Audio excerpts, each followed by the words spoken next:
우리가 고통스러운 순간들을 가만히 생각해 보면, 막 일이 물론 많았을 때도 고통스럽고 힘들지만 이런 경우들이에요. 쟤 왜 저래? 도저히 이해가 안 가네. 제 머릿속에 도대체 뭐가 들어있어? 뭐 이런 감정에 휩싸였을 때 함께 하는 사람의 행동과 말과 뭐 이런 것들이 이해가 안 갈 때 우리가 힘들거든요. 그게 바로 이제 공감의 문제인 거죠. 공감이 되지 않으면 고통이 오기 때문에 우리가 공감을 좀 잘할 수 있는 방법에 대해서 생각을 해야 하는데, 공감을 그럼 잘하려면 어떻게 해야 되느냐? 두 가지. 첫 번째는 좀 뇌에 대한 이해를 해야 돼요. 어찌됐건 우리 뇌가 공감을 하는 거거든요. 다른 사람을 이해할 때 우리 두뇌에 활성화되는 신경망이 있어요.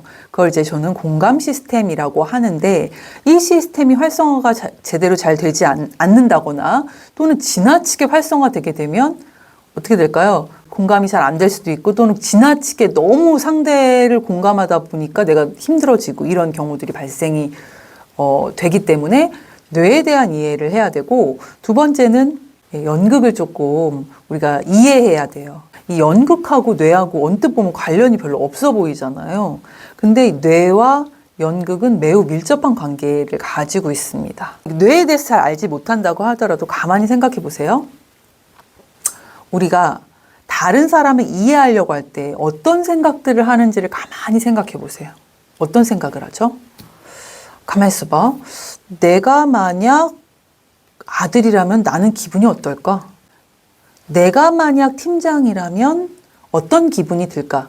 이런 식으로 우리가 자기한테 속으로 질문을 던진단 말이에요. 그 질문들을 가만히 보면 내가 만약 누구라면 이런 생각을 하는데, 이것을 뭐라고 하냐면 역할놀이 사고라고 합니다.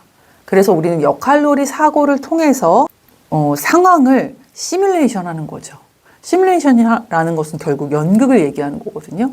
내 뇌 안에서 내가 이런 역할놀이 사고를 하면 팀장이 되어 있는 어떤 모습들을 머릿속에 그리면서 그의 생각과 감정에 대해서 감정이입을 하는 게 되게 쉬워질 수밖에 없죠. 그래서 이 역할놀이 사고를 얼마나 여러분들이 잘 하고 계신지, 그리고 이제 이것이 필요할 때가 있어요. 그 필요한 상황의 적재적소에 여러분들이 이것을 잘 하고 있는지.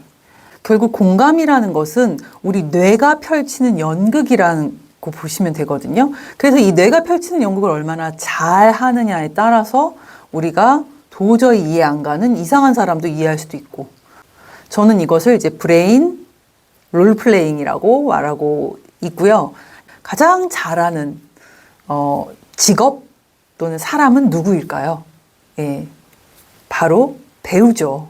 쉽게 예를 들면 배우 이병헌이 한 신문 인터뷰에서 이런 얘기를 했어요. 어떻게 그렇게 전혀 경험해보지 않은 역할들을 그렇게 잘 하십니까? 이렇게 뭐 물어봤겠죠?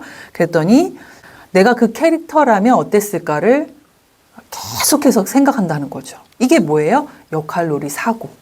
그래서 결국 배우는 우리 뇌 안에 있는 이 공감 시스템을 능수능란하게 운전하는 공감 핸들러라고, 운전을 잘하는 사람이라고 볼 수가 있고요. 우리도 마찬가지로 그런 핸들링 할 수 있는 방법, 어떻게 그럼 역할놀이 사고를 할 수 있는지, 또 그런 상황, 또 지금 나에게 필요한 역할놀이 사고는 무엇인지, 이런 것들을 몇 가지의 규칙만 가지고 있다면 우리도 내가 아닌 다른 사람 얼마든지 타인의 뇌를 경험할 수 있죠.